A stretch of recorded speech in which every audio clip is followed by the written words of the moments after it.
வடக்கு காசாவிலும் கான்யூனிஸ் பிரதேசத்திலும் வழங்கப்பட்ட தரமான விருந்துகளில் கலந்து கொண்ட 50க்கும் அதிகமான சிப்பாய்களும் அதிகாரிகளும் ஈரானுக்கு எதிராக லயன் ஆஃப் ஜூடா என்கின்ற புனித போரை அறிவிக்கப் போகும் நெதன்யாஹூ முன்வைக்கப்பட்டிருக்கக்கூடிய யுத்த நிறுத்த ஒப்பந்தங்களில் ஏற்பட்டிருக்கக்கூடிய சிக்கல்களும் ஹமாஸினுடைய பதிலும் யமன் ஹவுதிகளின் தாக்குதல்களும் பலஸ்தீனிய மக்களை சூடானுக்கு இடம்பெயர்த்தும் புதிய திட்டமும்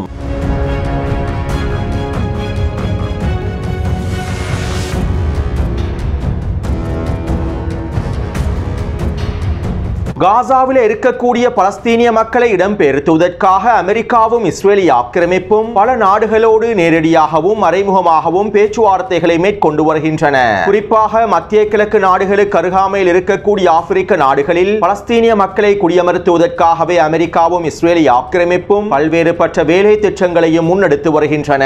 இதற்கமைவாகவே கடந்த வாரம் மேற்கு லிபியாவின் தலைமைகளோடும் அமெரிக்க தரப்பினர் கலந்துரையாடல்களை மேற்கொண்டிருந்தார்கள். அதே போன்று சோமாலியாவிலும் சோமாலிலாந்து பிரதேசங்களிலும் பலஸ்தீனிய மக்களை குடியமர்த்துவதற்கான பேச்சுவார்த்தைகளும் தொடர்ச்சியாக நடைபெற்று வருகின்றன. இப்படியான நிலைமையிலேயே சூடான் ஐக்கிய அரபு அமீரகத்தின் மூலமாக அமெரிக்காவிடம் கோரிக்கை ஒன்றையும் முன்வைத்துள்ளது. அதாவது தற்போது சூடானிலே உள்நாட்டு போரானது தொடர்ச்சியாக நடைபெற்று வருகின்றது. 2023ஆம் ஆண்டு ஏப்ரல் மாதம் ஆரம்பிக்கப்பட்ட சூடானின் உள்நாட்டு போரானது 2 வருடங்களை கடந்து தற்போதும் தொடர்ச்சியாக நடைபெற்று வருகின்றது. எகிப்துக்கு அடுத்தபடியாக பலஸ்தீனத்திற்கு ஆதரவாக இருக்கக்கூடிய சூடானை முழுமையாக சிதைக்க வேண்டும் என்பது இஸ்ரேலி ஆக்கிரமிப்பினதும் அமெரிக்காவினதும் திட்டங்களில் ஒன்றாகும். இந்த திட்டங்களுக்கு அமைவாகவே சூடானில் உள்நாட்டு போரும் ஆரம்பிக்கப்பட்டது. சூடானினுடைய அரசை ராணுவத்திற்கும் சூடானினுடைய துணை ராணுவத்திற்கும் இடையிலேயே இந்த உள்நாட்டு போர் ஆரம்பிக்கப்பட்டது. சூடான் அரசை ராணுவத்தினுடைய தலைவராக அல் புர்ஹான் அவர்கள் செயற்படுகின்றார். அதே போன்று துணை ராணுவமாக அடையாளப்படுத்தப்பட்டிருக்கக்கூடிய RSF படைகளின் தளபதியாக ஹம்தான் டாக்லு என்பவர் செயற்படுகின்றார். மேலும் இந்த துணை ராணுவ படையான RSF படையானது சூடானிலே மிகப்பெரிய இனப்படுகொலை தாக்குதல்களையும் தொடர்ச்சியாக மேற்கொண்டு வருகின்றது.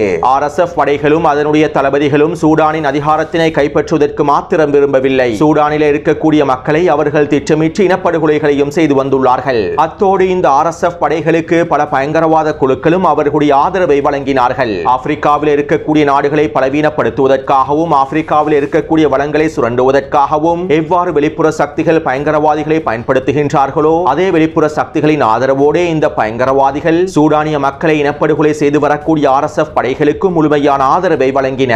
சூடானினுடைய தலைநகரிலும் சூடானின் தெற்கு பிரதேசத்திலும் இந்த RSF படைகள் பொதுமக்களையும் பெண்களையும் குழந்தைகளையும் கொன்று குவித்தார்கள். கடந்த 2 வருடங்களுக்குள்ளே மாத்திரம் 1,65,000க்கும் அதிகமான சூடானிய மக்கள் RSF படைகளால் இனப்படுகொலை செய்யப்பட்டுள்ளார்கள். இவர்களிலே 40,000க்கும் அதிகமான சூடானிய குழந்தைகள் உள்ளடங்குவதாகவும் தெரிவிக்கப்படுகின்றது. அது மட்டுமல்லாமல் RSF படைகள் அவர்களுக்கு கீழால் இருக்கக்கூடிய பிரதேசங்களில் சூடானிய மக்களுக்கு தேவையான உணவு விநியோகத்தையும் முழுமையாக தடுத்து நிறுத்தினார்கள். இதனால் குறித்த பிரதேசங்களில் இருக்கக்கூடிய 5,20,000க்கும் அதிகமான சூடானிய குழந்தைகள் பட்டினியினால் மிகப்பெரிய கொடூரங்களுக்குள் தள்ளிவிடப்பட்டுள்ளார்கள். இந்த RSF படைகளின் முற்றுகையின் விளைவாக ஏற்பட்டிருக்கக்கூடிய பட்டினியினால் 25,000க்கும் அதிகமான சூடானிய மக்கள் கொல்லப்பட்டுள்ளார்கள்.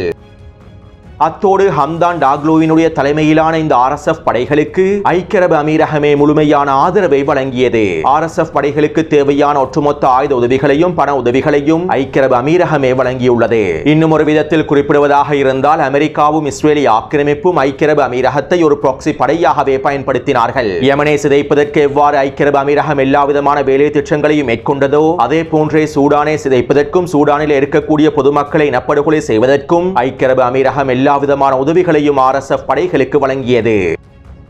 இப்படியான நிலைமையிலேயே சூடானினுடைய அரசை ராணுவத்தினை பலப்படுத்துவதற்காக ஈரானும் களமிறங்கியது. துருக்கியும் இன்னும் ஏனைய நாடுகளும் சூடானினுடைய அரசை ராணுவத்திற்கு உதவிகளை வழங்கியிருந்தாலும் சூடானிய அரசை ராணுவத்திற்கு முழுமையான ஆதரவை வெளிப்படுத்தியிருந்தாலும் சூடானின் அரசை ராணுவத்தினை பலப்படுத்துவதற்கான வேலை திட்டங்களை அவர்கள் நேரடியாக மேற்கொள்ளவில்லை. ஈரான் மாத்திரமே சூடானிய மக்களை பாதுகாப்பதற்காகவும் சூடானை மீட்டெடுப்பதற்காகவும் சூடானினுடைய அரசை ராணுவத்தோடு களமிறங்கியது.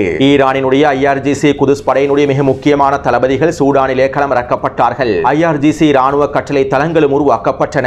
சூடானிய அரசை ராணுவத்திற்கு தேவையான எல்லாவிதமான சுரங்க பாதைகளையும் ஈரானினுடைய IRGC குதுஸ் படையினர் மேற்கொண்டார்கள். மேலும் ஈரானினுடைய வான் பாதுகாப்பு அமைப்புகளையும் சூடானில் களமிறக்கினார்கள். சூடானுக்கு தேவையான ஆயுதங்களையும் ட்ரோன்களையும் ஈரானிய தரப்பினர் வழங்கினார்கள். மேலும் சூடானினுடைய அரசு ராணுவத்தினை பலப்படுத்துவதற்காக எல்லாவிதமான வேலை திட்டங்களையும் ஈரானிய தலைமைகள் மேற்கொண்டார்கள். இதைத் தொடர்ந்து கடந்த மாதம் சூடானினுடைய அரசு ராணுவம் சூடானின் தலைநகரை மீட்டெடுப்பதற்கான தாக்குதல்களை ஆரம்பித்தது. இதற்கமைவாக 3 நாட்களுக்குள்ளேயே சூடானினுடைய தலைநகரான கார்ட்டூம் பிரதேசத்தினை சூடானினுடைய அரசு ராணுவம் மீட்டெடுத்தது. மேலும் RSF படைகளுடைய நிலைகள் மீது தொடர்ச்சியான தாக்குதல்கள் மேற்கொள்ளப்பட்டு அதிகளவான பிரதேசங்களை சூடானினுடைய அரசு ராணுவம் மீட்டெடுத்தது. எனவே தற்போது குறித்த வரைபடத்திலே சிவப்பு நிறத்தினால் காண்பிக்கப்பட்டிருக்கக்கூடிய பிரதேசங்கள் அனைத்தும் சூடானினுடைய அரசு ராணுவத்தின் கட்டுப்பாட்டில் இருக்கக்கூடிய பிரதேசங்களாகும். பச்சை நிறத்தினால் காண்பிக்கப்பட்டிருக்கக்கூடிய தெற்கு சூடான் பிரதேசத்திலேயே தற்போது RSF படைகள் நிலை கொண்டுள்ளார்கள். அத்தோடு பல பிரதேசங்களிலே தோல்வியை சந்தித்து தலைநகரையும் இழந்த RSF படையினுடைய தளபதி ஹம்தான் தெற்கு சூடான் பிரதேசத்திலே அவசரமாக ஒரு அரசாங்கத்தினை அமைப்பதற்கான வேலை திட்டங்களை ஆரம்பித்தார். RSF படைகளின் கட்டுப்பாட்டுக்கு கீழால் இருக்கக்கூடிய தெற்கு சூடான் பிரதேசம் ஒரு தனியான அரசாக காணப்படும் என்றும் அவர் அறிவித்தார். கடந்த வாரமே இந்த அறிவிப்புகளை ஹம்தான் வெளியிட்டு ஒரு இடைநிலை அரசாங்கத்தையும் உருவாக்கியுள்ளார். எஞ்சிருக்கக்கூடிய பிரதேசங்களையும் முழுமையாக பாதுகாத்துக் கொள்வதற்காகவே RSF படை தளபதி இவ்வாறான முடிவுகளை எடுத்திருப்பதாகவும் தெரிவிக்கப்பட்டிருந்தது. அத்தோடு நேற்றைக்கு முன்தினம் RSF படைப்பிரிவினுடைய தளபதி ஹம்தான் ஐக்கிய அரபு அமீரகத்தின் மூலமாக அமெரிக்காவுக்கு கோரிக்கை ஒன்றை முன்வைத்துள்ளார். காசாவில் இருக்கக்கூடிய 20 லட்சம் பலஸ்தீனிய மக்களையும் நாங்கள் பெற்றுக் கொள்கின்றோம். தெற்கு சூடான் பிரதேசத்திலே ஒட்டுமொத்த காசா மக்களையும் குடியமர்த்துவதற்கான வேலை திட்டங்களை நாங்கள் முழுமையாக மேற்கொள்கின்றோம். அதே நேரம் இதற்கீடாக அமெரிக்கா தெற்கு சூடான் அரசாங்கத்தினை முழுமையாக அங்கீகரிக்க வேண்டும். எங்களுடைய அரசாங்கத்தினை ஒரு தனிநாடாக அங்கீகரித்து எங்களுக்கு தேவையான எல்லாவிதமான முழுமையான அனுமதிகளையும் வழங்க வேண்டும். இவ்வாறு அமெரிக்காவும் இஸ்ரேலி ஆக்கிரமிப்பு எங்களை முழுமையாக அங்கீகரித்தால் காசாவில் இருக்கக்கூடிய 20 லட்சம் பலஸ்தீனிய மக்களையும் நாங்கள் பெற்றுக்கொள்வதற்கு தயாராகவே இருக்கின்றோம் என ஹம்தான் ஐக்கிய அரபு அமீரகத்தின் மூலமாக அமெரிக்காவிடம் கோரிக்கைகளை முன்வைத்துள்ளார். இதைத் தொடர்ந்து டொனால்ட் ட்ரம்பின் நிர்வாகம் இவை தொடர்பாக அடுத்த கட்ட கலந்துரையாடல்களை மேற்கொண்டு வருவதாகவும் தெரிவிக்கப்படுகின்றது. மேலும் காசாவில் இருக்கக்கூடிய பலஸ்தீனிய மக்களை தெற்கு சூடான் பிரதேசத்திற்கு முழுமையாக நாடு கடத்துவதற்கு ஐக்கிய அரபு அமீரகம் முழுமையான ஆதரவை வழங்குவதற்கு தயாராக இருப்பதாகவும் அமெரிக்க தலைமையிடத்தில் அறிவித்துள்ளார்கள் என்றும் ஊடகங்கள் மூலமாக செய்திகள் வெளியாகியுள்ளன.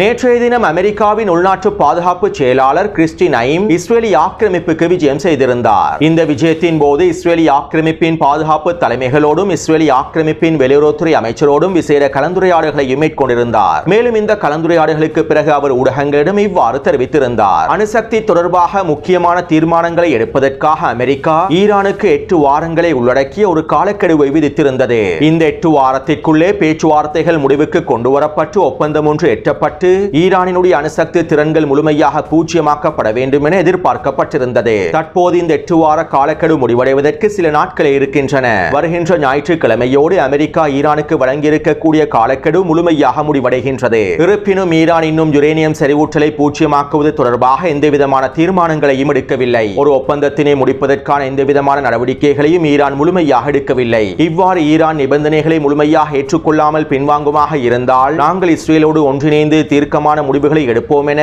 அமெரிக்காவின் உள்நாட்டு பாதுகாப்பு செயலாளர் ஊடகங்களிடம் தெரிவித்துள்ளார்.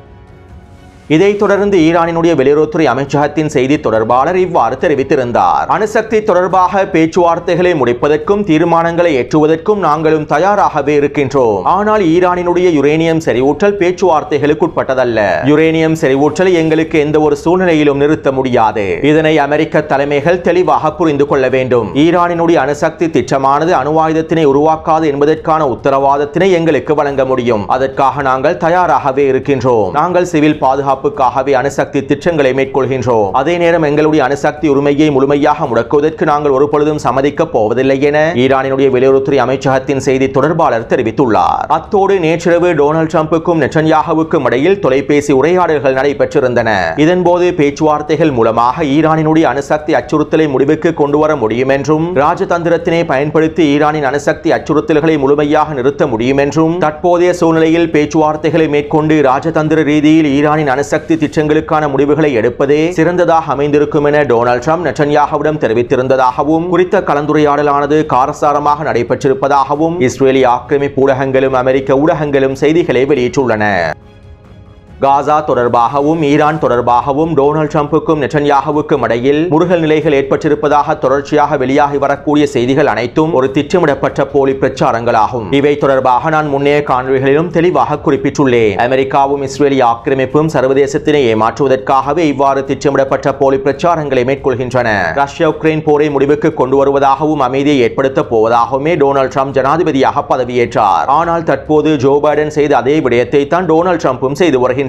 உக்ரைனுக்கு தேவையான அனைத்து விதமான ஆயுதங்களை டொனால்ட் ட்ரம்பும் வழங்குகின்றார். ரஷ்யா மீதான அடுத்த கட்ட உச்ச பொருளாதார தடைகளை டொனால்ட் ட்ரம்பும் விதித்து வருகின்றார். எனவே ஈரான் பேச்சுவார்த்தைகளில் இருந்து பின்வாங்கினால், யுரேனியம் செறிவூட்டலை பூஜ்ஜியமாக்காவிட்டால் அமெரிக்கா இஸ்ரேலிய ஆக்கிரமிப்பை பயன்படுத்தி ஈரானுக்கு எதிரான தாக்குதல்களை ஆரம்பிக்கும். தற்போதைய சூழ்நிலையில் டொனால்ட் ட்ரம்ப் ஈரானுக்கு எதிரான போரை ஆரம்பிக்க விரும்பாவிட்டாலும் இஸ்ரேலிய ஆக்கிரமிப்பு ஈரானுக்கு எதிரான தாக்குதல்களை மேற்கொண்டதுடன் டொனால்ட் ட்ரம்ப் இஸ்ரேலிய ஆக்கிரமிப்புக்கான முழுமையான ஆதரவை வழங்குவார். ஈரானின் பதிலடி தாக்குதல்களில் இருந்து இஸ்ரேலிய ஆக்கிரமிப்பினை முழுமையாக பாதுகாப்பதற்கான எல்லாவிதமான உதவிகளையும் டொனால்ட் ட்ரம்ப் இஸ்ரேலிய ஆக்கிரமிப்புக்கு மேற்கொள்வார். எனவே டொனால்ட் ட்ரம்புக்கும் நெட்டன்யாகுவுக்கும் இடையிலான முருகல் நிலை தொடர்பான செய்திகள் அனைத்தும் ஒரு திட்டமிடப்பட்ட நாடகங்கள் என்பதனை நாங்கள் தெளிவாக புரிந்து கொள்ள வேண்டும். அடுத்து ஈரானுக்கு எதிரான தாக்குதல்களை மேற்கொள்வது தொடர்பாகவும் ஈரானுக்கு எதிரான போரை ஆரம்பிப்பது தொடர்பாகவும் நேற்றிரவு இஸ்ரேலிய ஆக்கிரமிப்பின் போர் அமைச்சரவையில் விசேட கலந்துரையாடல்கள் நடைபெற்றிருந்தன. இந்த கலந்துரையாடல்களில் இஸ்ரேலிய ஆக்கிரமிப்பின் இராணுவ தலைமை அதிகாரிகளும் தீவிர வலதுசாரி அமைச்சர்களான பென் குவிரும் மற்றும் கலந்து கொண்டிருந்தார்கள். மேலும் இந்த பேச்சுவார்த்தைகளை தொடர்ந்து நெட்டன்யாகு சில முடிவுகளையும் எடுத்துள்ளார். அதாவது இஸ்ரேலிய ஆக்கிரமிப்பின் எச்சரிக்கை நிலையை நெட்டன்யாகு உயர்த்தியுள்ளார். இஸ்ரேலிய ஆக்கிரமிப்பின் ஹோம் ஃப்ரண்ட் முழுமையாக தயார் நிலையில் இருக்குமாறும் கட்டளையிட்டுள்ளார். மேலும் குறித்த கலந்துரையாடல்களில் ஈரானுக்கு எதிரான போருக்கு நெட்டன்யாகு லயன் ஆஃப் ஜூடா என்று பெயர் வைத்துள்ளார். யூத பாரம்பரிய அடையாளங்களில் லயன் ஆஃப் ஜூடா என்பது மிக முக்கியமான அடையாளமாக கருதப்படுகின்றது. மேலும் லயன் ஆஃப் ஜூடா என்கின்ற அடையாளம் யூதர்களுடைய ஒட்டுமொத்த மேலாதிக்க சக்தியையும் குறிப்பிடுகின்றது. எனவே ஈரானுக்கு எதிரான போரை ஆரம்பித்து ஈரானை முழுமையாக அழித்து பிராந்தியத்திலே இஸ்ரேலினுடைய ஆதிக்கத்தினை அதிகரிக்கக்கூடிய யூதர்களின் ஆதிக்கத்தினை அதிகரிக்கக்கூடிய லயன் ஆஃப் ஜூடா என்கின்ற ஒரு புனித போரையே நெட்டன்யாகு அறிவிக்கப் போகின்றார்.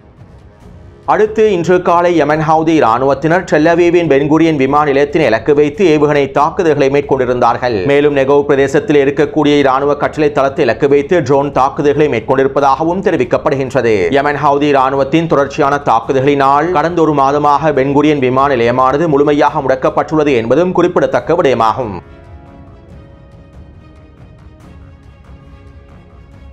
காசாவின் யுத்த நிறுத்த முன்மொழிவுகள் தொடர்பாக பல சிக்கல்கள் எழுந்துள்ளன.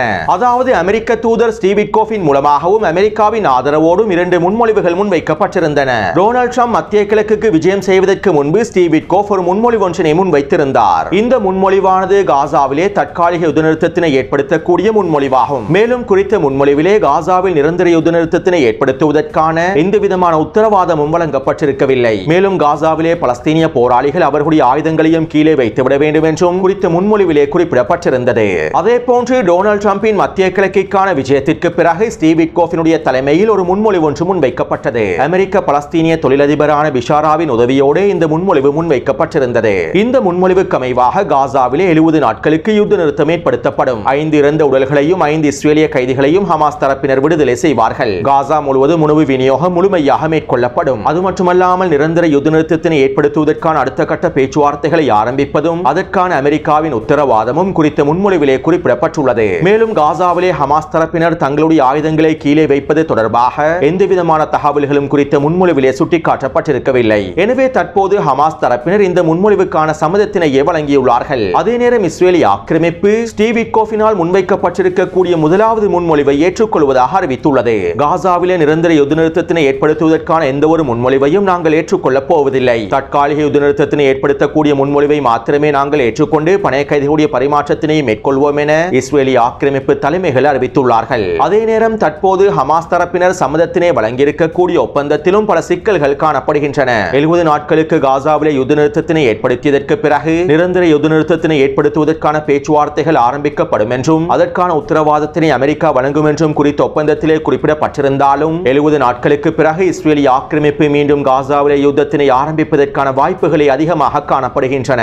இதே போன்று போன்றுதான் கடந்த ஜனவரி மாதமும் ஒப்பந்தம் கைச்சாத்திடப்பட்டன. நிரந்தர யுத்த நிறுத்தத்தினை ஏற்படுத்துவதற்கான பேச்சுவார்த்தைகளை நாங்கள் ஆரம்பிப்போம் என அமெரிக்க தரப்பினர் உத்தரவாதத்தினை வழங்கியிருந்தார்கள். ஆனால் இஸ்ரேலி ஆக்கிரமிப்பு 2 மாதத்திற்கு பிறகு மீண்டும் காசாவிலே போரை ஆரம்பித்தது. எனவே தற்போதும் அதே போன்றதொரு ஒப்பந்தத்திற்கு ஹமாஸ் தரப்பினர் சம்மதித்திருப்பது மீண்டும் ஏமாற்றப்படுவதற்கான வாய்ப்புகளையே அதிகரித்துள்ளது. மத்தியஸ்தர்களின் அழுத்தத்தின் காரணமாகவும் அமெரிக்காவின் அழுத்தத்தின் காரணமாகவும் ஹமாஸ் தரப்பினர் இந்த ஒப்பந்தத்திற்கு சம்மதத்தினை வழங்கியிருந்தாலும் 2 மாதங்களுக்கு பிறகு மீண்டும் காசாவிலே இஸ்ரேலி ஆக்கிரமிப்பு போரை ஆரம்பிப்பதற்கான வாய்ப்புகளை அதிகமாக இருக்கின்றன.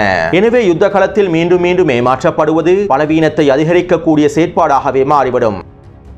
அடுத்து இஸ்ரேலி ஆக்கிரமிப்பு ராணுவம் உச்ச வான்வழி தாக்குதல்களை மேற்கொண்டு வருகின்றது. கடந்த 24 மணித்தியாலங்களுக்குள் இஸ்ரேலி ஆக்கிரமிப்பு மேற்கொண்டிருக்கக்கூடிய வான்வழி தாக்குதல்களினால் 60க்கும் அதிகமான பலஸ்தீனிய மக்கள் இனப்படுகொலை செய்யப்பட்டுள்ளார்கள். அத்தோடு பலஸ்தீனிய போராளிகளும் இஸ்ரேலி ஆக்கிரமிப்புக்கு தகுந்த பதிலடிகளை வழங்கி வருகின்றார்கள். இதற்கமைவாக அல் குதுஸ் படையினர் கான் யூனிஸின் கிழக்கு பிரதேசமான அல் கராரா பிரதேசத்திலே நிலை கொண்டிருக்கக்கூடிய இஸ்ரேலி ஆக்கிரமிப்பின் தொடரணியை இலக்கு வைத்து 20க்கும் அதிகமான மோட்டார் குண்டு தாக்குதல்களை மேற்கொண்டுள்ளார்கள். இந்த மோட்டார் குண்டு தாக்குதலினால் 2 ஜீப் வண்டிகள் கொத்தாக தட்டி தூக்கப்பட்டுள்ளன. மேலும் 5க்கும் அதிகமான சிப்பாய்கள் அளிக்கப்பட்டுள்ளார்கள். இவர்களை அள்ளிச் செல்வதற்காக 2 ஹெலிகாப்டர்கள் வருகை தந்திருந்ததாகவும் தெரிவிக்கப்படுகின்றது. அடுத்து அல்கசாம் படையினர் பெய்ட் லாஹியாவின் மேற்கு பிரதேசத்தில் இருக்கக்கூடிய வீடொன்றில் பதுங்கியிருந்த இஸ்ரேலி ஆக்கிரமிப்பு சிப்பாய் படைகளை இலக்கு வைத்து ஆளெதிர்ப்பு ஏவுகணை தாக்குதல்களை மேற்கொண்டுள்ளார்கள். குறித்த வீட்டிற்குள்ளே கிட்டத்தட்ட 10க்கும் அதிகமான சிப்பாய்கள் இருந்திருப்பதாகவும் தெரிவிக்கப்படுகின்றது. மேலும் குறித்த ஏவுகணை தாக்குதலிலே குறித்த வீடானது வெடிக்கச் செய்யப்பட்டு அவர்கள் மொத்தமாக தட்டி தூக்கப்பட்டுள்ளார்கள். இந்த தாக்குதலை தொடர்ந்து குறித்த பிரதேசத்திற்கு வருகை தந்த சிப்பாய்களுக்கு எதிராக பூஜ்ய தூரத்திலே தாக்குதல்களை மேற்கொண்டுள்ளார்கள். அடுத்து சுஜையாவின் கிழக்கு பிரதேசமான அல் முன்டர் பிரதேசத்தில் அல்கசாம் படையினர் பல கண்ணிவெடி பொறிகளை வைத்துள்ளார்கள். மேலும் குறித்த பிரதேசத்தினூடாக இஸ்ரேலி ஆக்கிரமிப்பின் பொறியியல் துறை படை சிப்பாய்கள் வருகை தந்துள்ளார்கள். இந்த சந்தர்ப்பத்திலே கண்ணிவெடி பொறிகள் வெடிக்கச் செய்யப்பட்டு அவர்களுக்கு எதிரான தாக்குதல்கள் மேற்கொள்ளப்பட்டுள்ளன.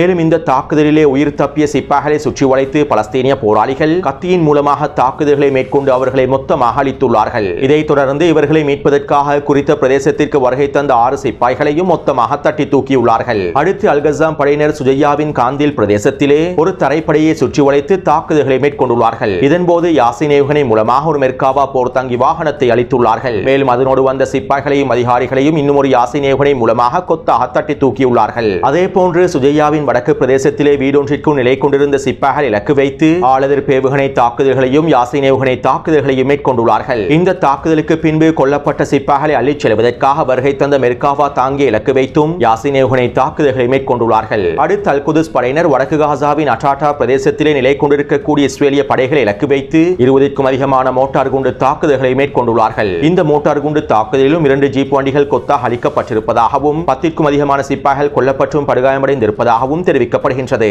அடுத்து அல்கசாம் படையினர் அட்டாட்டா பிரதேசத்திலே 10 சிப்பாய்கள் நிலை கொண்டிருந்த பிரதேசத்தை சுற்றி வளைத்து தாக்குதல்களை மேற்கொண்டுள்ளார்கள். ஆளெதிர்ப்பு ஏவுகணைகள் மூலமாகவும் குறித்த தாக்குதல்களை மேற்கொண்டு அவர்களை மொத்தமாக தட்டி தூக்கியுள்ளார்கள். இதைத் தொடர்ந்து குறித்த பிரதேசத்திற்கு அருகாமையிலேயே அல்கசாம் படையினர் பொறியொன்றை வைத்துள்ளார்கள். இந்த பொறியிலே சிக்கி 5க்கும் அதிகமான சிப்பாய்களும் மொத்தமாக தட்டி தூக்கப்பட்டுள்ளார்கள். எனவே நேற்று மாலை 6 மணியிலிருந்து இன்று மாலை 6 மணி வரையில் கிடைக்கப்பட்டிருக்கக்கூடிய தகவல்களுக்கு அமைவாக 2 மெர்காவா போர்த்தாங்கி வாகனங்களும் 4 ஜீப் வண்டிகளும் அளிக்கப்பட்டுள்ளன. மேலும் 50க்கும் அதிகமான சிப்பாய்களும் அதிகாரிகளும் கொத்தாக அளிக்கப்பட்டுள்ளார்கள். எனவே இந்த காணொளி தொடர்பான கருத்துக்களை பதிவிடுங்கள். தொடர்ந்தும் என்னுடன் இணைந்திருங்கள். நன்றி, வணக்கம்.